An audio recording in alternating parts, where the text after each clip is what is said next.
semuanya, kembali lagi bareng kita di sini, tentunya di Close to Date Podcast, Save the Date for the Information Update. Nah teman-teman, senang sekali pada hari ini kita sudah kedatangan dua narasumber yang pastinya memiliki prestasi di bidangnya masing-masing dan juga aktif berorganisasi nih teman-teman. Tapi sebelumnya kita harus tahu dulu nih siapa narasumber kita pada hari ini. Dan tentunya kita sudah mengundang dua narasumber yang sudah menyempatkan waktunya untuk sini teman-teman, effort sekali ya. Terima kasih banyak. Kita akan perkenalan dulu kira-kira dari siapa, karena ada dua narasumber ya teman-teman ya. Ada yang perempuan dan juga ada yang laki-laki. Mungkin kita ladies first dulu deh, dari Kak Dian deh. Boleh kita perkenalan dulu dong. Terima kasih ya, host yang cantik banget nih pagi hari ini.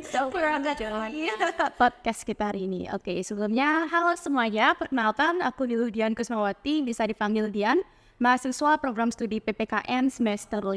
Wow, oke, kita lanjut ke Kak Rian sekarang. Lanjut banget sekarang. Lanjut juga harus. Oke. Jadi halo teman-teman semua, perkenalkan nama aku Rian Saputra NZ, biasa dipanggil Rian. Saat ini saya merupakan salah satu mahasiswa dari Universitas Pendidikan Ganesha kita, ketiga ya gak sih? Jadi untuk saat ini saya semester 7 dengan program studi ilmu hukum. Nice to meet you guys. Terima kasih dua-duanya sudah menyempatkan hadir ke sini di sela-sela kesibukannya ya. Nah, ngomong-ngomong kesibukan teman-teman, boleh nggak kita tahu kira-kira kesibukannya belakangan ini apa? Dari siapa dulu? Dari Siapa dulu nih? Karya tuh. Oke. Jadi kan kamu tahu juga kan, mungkin dia juga tahu Singaraja kan akhir-akhir ini cuacanya sangat mendukung untuk tidur gitu kan. Karena hujan terus saya sih biar hujan terus. Jadi kesibukannya santai tidur. Tapi nggak lupa juga tanggung jawab dan kewajiban sebagai mahasiswa akhir apa tuh? Tebak dong. Akhir skripsi, benar, penyusunan skripsi. Jadi ya balance antara istirahat dengan tanggung jawab sebagai mahasiswa. Jadi skripsi guys. Iya, skripsi ya. Jadi sedang dikepung-kepung skripsi ya, luar biasa sekali. Tetap santai tapi juga skripsi tetap jalan. Oke. Harus seimbang katanya Iya, kan. harus balance. Work-life balance gitu ya Kak ya. Oke, kita lanjut ke Kak Dian. Kira-kira apa nih kesibukannya Kak Dian? Oke, kalau aku sih kan kita udah selesai UAS ya, anak-anak semester 5 udah selesai UAS, jadi waktunya udah pulang kampung gitu. Dan kan sudah hari pulang kampung dan sekarang di kos juga santai-santai aja, ngadain liburan, nonton drakor lah gitu. Fokus kan ya, jadi fans K-pop lagi. Ada tahu kan guys, atau sama ngabisin drama wishlistku di bulan Desember waktu itu. Wow, ada wishlist drama ya, drama Korea Kak? Iya. Wah, luar biasa teman-teman, kalau mau minta list drakor boleh ya sama Kak Dian ya. Jadi di sela-sela kesibukan ya pasti masih ada tanggung jawab yang dijalani ya. Saya begitu ya. Keren banget, luar biasa, namanya juga mahasiswa berprestasi teman-teman. Pastinya bisa banget menjalankan tanggung jawabnya di sela-sela kesibukan ya teman-teman ya. Jadi teman-teman jangan lupa bagi yang belum subscribe silahkan di subscribe dulu channel kita. Oke, tadi aku udah dengar nih ada yang dari prodi PPKN, ada yang dari prodi ilmu hukum, benar ya Nda ya? Nah, kalau boleh tahu nih kenapa bisa tertarik untuk masuk di prodi PPKN? Dari Kak Dian dulu boleh ya Kak ya? Oke, gimana Kak Dian? Jujur ya, dari awal untuk ketertarikan jujur ada interest tertentu gitu, karena dari awal kayak kita kan anak-anak semester anak SMA mau nyari perguruan tinggi pasti ada struggle-nya gitu, sama kayak aku nyiapin plan A, plan B dan berbagai macam plan gitu, dan pada akhirnya kayak udah masuk prodi PKN tuh udah garis tangannya gitu, jauh-jauhnya gitu kayak rasanya. Malahan ketertarikan itu muncul, interest tuh lebih dalam muncul setelah gabung di sini. Pertama kita lihat lingkungan di Fakultas Hukum dan Ilmu Sosial, kemudian di prodi aku khususnya dosennya itu aku rasa humble aja, nyaman diajak koordinasi dan kerjasama gitu, nilainya aman-aman. Ya, kemudian yang kedua juga dari lingkungan pertemanan aku nemuin temen yang sefrekuensi dan bisa aja berjuang bersama. Kemudian yang terakhir juga lingkungan organisasi yang tentunya nyaman. Jadi aku rasa ketertarikan itu muncul setelah aku bergabung di sini dan jadi motivasi kita harus selesaiin program studi sampai akhir gitu. Harus bisa berkembang lebih baik lagi di Universitas Pendidikan Ganesha dan di prodi PPKN secara khususnya gitu. Keren banget teman-teman. Dan kalau misalnya adik-adik yang SMA ya, yang SMA lagi nonton, boleh nih didengar tips dari Kak Dian. Karena kalau dalam memilih perguruan tinggi atau apalagi jurusan dan juga prodi ya, teman-teman juga harus melihat bagaimana lingkungannya, lingkungan pertemanannya ya tadi ya, organisasinya, dan juga apalagi tadi Kak, dosennya ya. Dosennya baik-baik, teman-teman. Jadi nggak rugi banget teman-teman untuk bergabung di program studi PPKN. Kemudian kalau dari Kak Rian nih gimana nih Kak Rian? Oke, kalau dari saya setuju dengan apa yang dikatakan oleh Dian karena pada saat masa peralihan dari SMA masuk ke perguruan tinggi pasti banyak struggle obstacle-nya gitu. Kita mau masuk mana? Jujur aja untuk masuk program studi ilmu hukum itu unexpected banget buat aku karena pada saat sekolah menengah atas atau SMA pada saat itu jurusan saya IPA sebenarnya, saintek gitu. Jadi ketika mau masuk ke perguruan tinggi kayak saya mengubah planning saya gitu.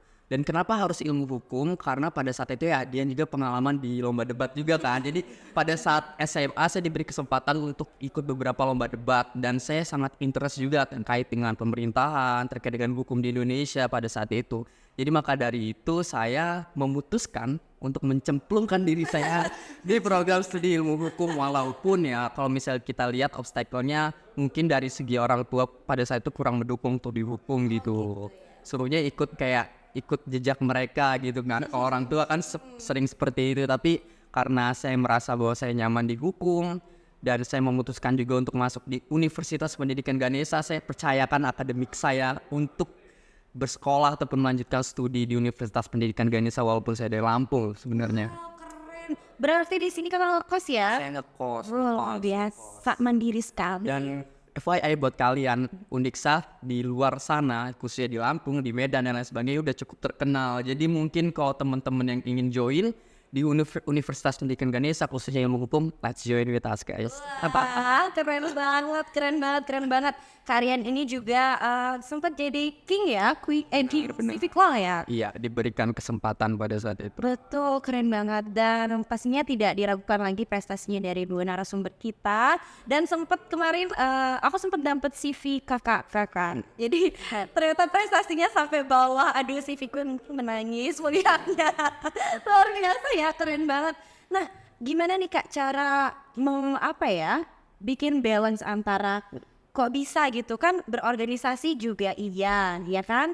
Kemudian di sela-sela kesibukannya juga masih bisa tetap berprestasi gitu. Gimana nih Kak? Mungkin dari siapa dulu nih, boleh shoot dulu. Siapa dulu boleh? Boleh dari Kak ya. Tarian dulu, oke. Kalau terkait bagaimana menyeimbangkan Betul. antara prestasi dengan organisasi yang kita ikuti. Kalau saya pribadi, saya memiliki prinsip apa yang saya ikuti, saya harus tahu apa yang akan saya dapatkan, benefitnya apa. Walaupun ketika kita mengikuti sebuah organisasi, di dalamnya pasti akan memberikan sebuah dampak yang positif terhadap kita seperti itu. Salah satu contoh organisasi yang pernah saya ikuti adalah King and Queen tersebut yang sudah dijelaskan. Saya tahu bahwa King and Queen ini merupakan salah satu platform yang mungkin tepat buat saya karena ini balance juga dengan apa yang pernah saya ikuti sebelumnya karena di pageant seperti itu kan. Saya mendapatkan banyak hal seperti contoh di public speaking, terusan bagaimana terlihat baik on the stage pada saat itu dan bagaimana kita men-treat orang itu karena sebagai manusia juga kita makhluk sosial, kita harus tahu bagaimana cara kita melayani dan men-treat orang itu dengan baik dengan karakter isi kepala yang berbeda-beda seperti itu. Dan bagaimana cara saya menyeimbangkan dengan prestasi saya ya seperti itu. Saya dapat mengembangkan apapun yang saya mau di organisasi karena organisasi ini merupakan salah satu tempat dengan tujuan yang sama dengan orang-orang yang lain seperti itu. Karena tujuan dari organisasi itu adalah untuk mencapai tujuan ataupun visi misi yang mereka miliki. Maka dari itu setiap organisasi memiliki sistematis dan mekanisme yang berbeda-beda kan antara satu dengan yang lainnya. Maka dari itu hal yang saya dapatkan adalah dari segi personality saya, dari segi kebiasaan saya yang mana saya belajar disiplin, bertanggung jawab, dan konsisten untuk mencapai apa yang saya inginkan gitu, terutama prestasi-prestasi saya.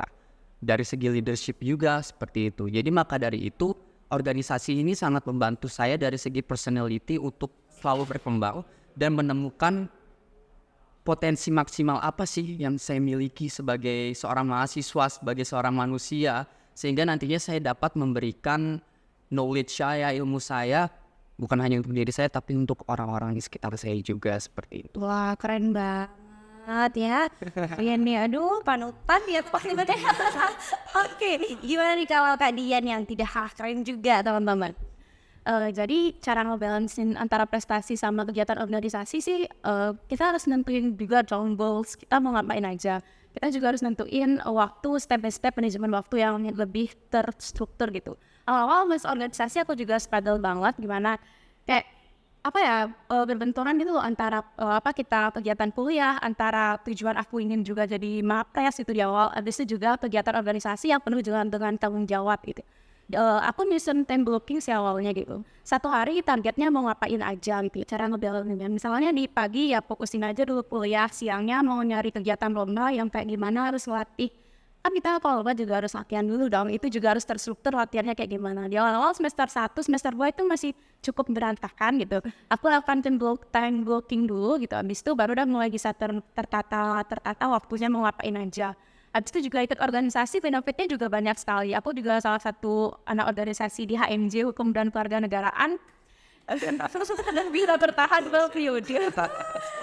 Bisa bertahan dua periode itu pun karena aku merasa organisasi ini juga jadi wadah untuk berkembang. Karena apa? Di awal kan ikut organisasi pasti kita harus latihan komunikasi juga, koordinasi juga harus bisa, time management juga harus baik tentunya biar semua bisa balance. Nah di organisasi aku diajarin dong untuk kita berani ngomong dulu gitu. Nah di sanalah dengan motivasi aku udah berani ngomong, udah berani nampilin diri, kemudian aku mulai diajak lah oleh para dosen sama teman-teman untuk ikut lomba. Jadi dari sanalah modal dasar kita dari organisasi yang bisa berkomunikasi, aku pacu lagi di kegiatan lomba. Jadi dari sanalah jadi modal dasar di organisasi buat kita bisa berkembang lebih lagi dan berprestasi lagi di kegiatan lomba. Jadi itu sih caranya ngebalancing waktu dulu, abis itu kita naikin levelnya gitu buat ikut ke lomba-lomba gitu. Keren, mantap banget ya teman-teman narasumber kita pada hari ini sesuai dengan tema kita yaitu organisasi sebagai jembatan prestasi yang sudah dijelaskan oleh dua narasumber kita dari tadi ya, dan pastinya menjadi contoh untuk teman-teman semuanya untuk bisa meningkatkan prestasinya sesuai dengan bidangnya masing-masing. Jadi nggak perlu maksain ya Kak Dian ya, benar pasti kita punya potensi ya yang bisa dikembangkan. Dan tadi aku tertarik banget sama time blocking Kak Dian. Time blocking. Mungkin teman-teman ada yang nggak asing juga ya sama time blocking ya. Kira-kira gimana nih tips and triknya untuk membuat time blocking dari jadwal yang awalnya berantakan sehingga udah punya time management yang baik? Gimana Kak Dian? Skala prioritas sih tentunya. Di awal sih emangnya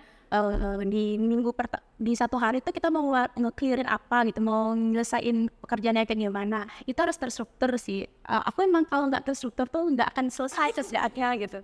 Misalnya satu hari mau nyelesain tugas apa gitu, sesudah waktunya jam 9 sampai jam 11 harus selesai nih gitu.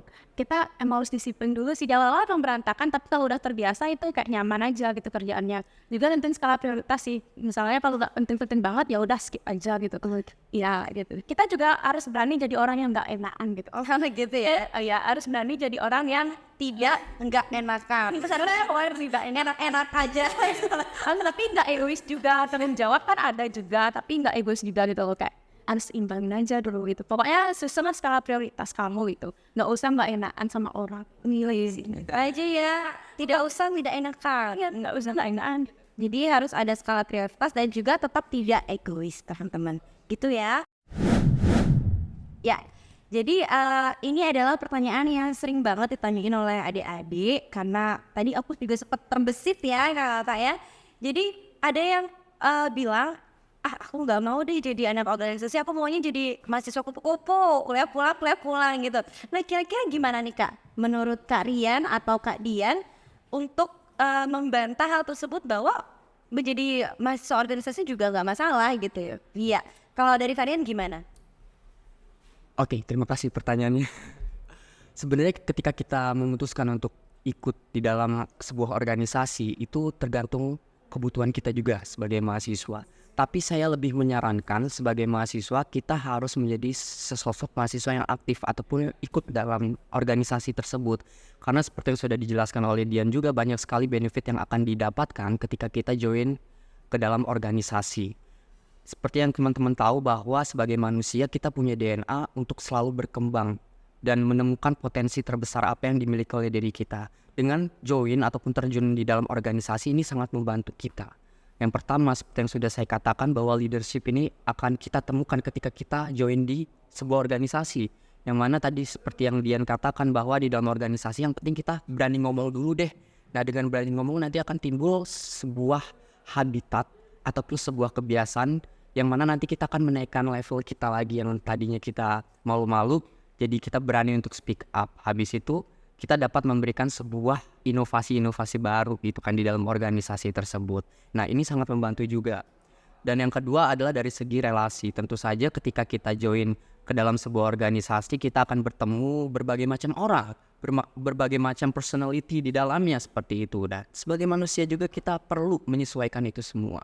Kita tidak bisa menjadi seorang yang egois, yang mana kita harus menginginkan sikap orang itu seperti apa yang kita mau. Tidak bisa seperti itu. Nah, dengan kita join organisasi, kita dapat menyatukan pikiran yang berbeda tersebut. Kita bisa berkolaborasi di dalamnya, membuat sebuah ide ataupun gagasan-gagasan sehingga nantinya akan mencapai tujuan yang kita inginkan seperti itu. Dan dengan organisasi juga kita dapat membangun sebuah infrastruktur inovasi di dalamnya, yang mana seperti yang kita lihat organisasi HMJ banyak sekali yang sudah dituangkan prestasinya seperti setiap tahunnya, dan banyak sekali membantu King and Queen pada saat itu ya.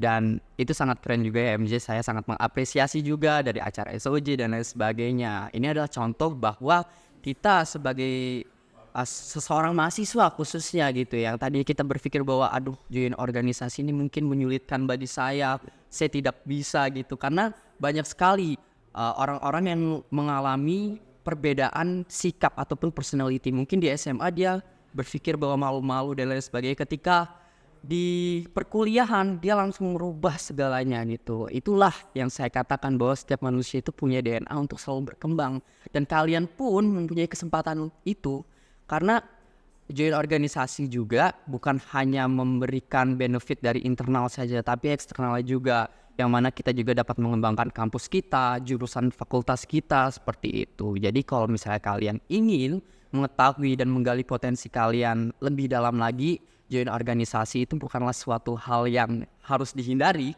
Justru ini harus kalian ikuti dan kalian manfaatkan jika di tempat kalian memiliki sebuah organisasi ataupun platform wadah yang bisa mengembangkan diri kalian. Seperti itu. Terima kasih Kak Rian. Pastinya organisasi ini bermanfaat ya bagi teman-teman semuanya. Karena kan banyak yang bilang organisasi itu sibuk nih jadi. Aduh nggak mau ikut organisasi, takut sih. Kalau misalnya takut sibuk, ya gimana mau berkembang gitu kan?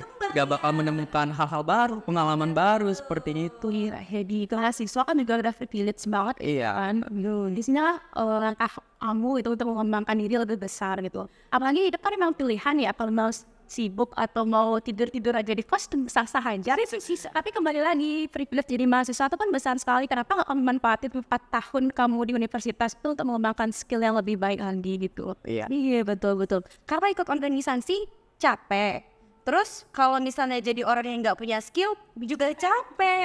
Jadi pilihlah capek. Kalian mau capek yang mana gitu ya. Dan perlu teman-teman ketahui, ketika kita join ke dalam organisasi itu akan mengembangkan soft skill kita. Nah, kalau misalnya kita melihat dari data yang ada, soft skill ini lebih penting dari hard skill, karena 80% orang sukses itu karena dia memiliki soft skill yang memadai seperti itu. Jadi dengan ikut organisasi, soft skillnya pasti bakal berkembang terus ya Dian ya. Iya. Kayak dia nih contohnya Kak. Nah tadi kita udah banyak membahas ya teman-teman ya, dan teman-teman juga pastinya udah mendapatkan jawaban yang sesungguhnya gimana tips and triknya untuk berprestasi dan juga menyeimbangkan antara organisasi dan juga prestasinya.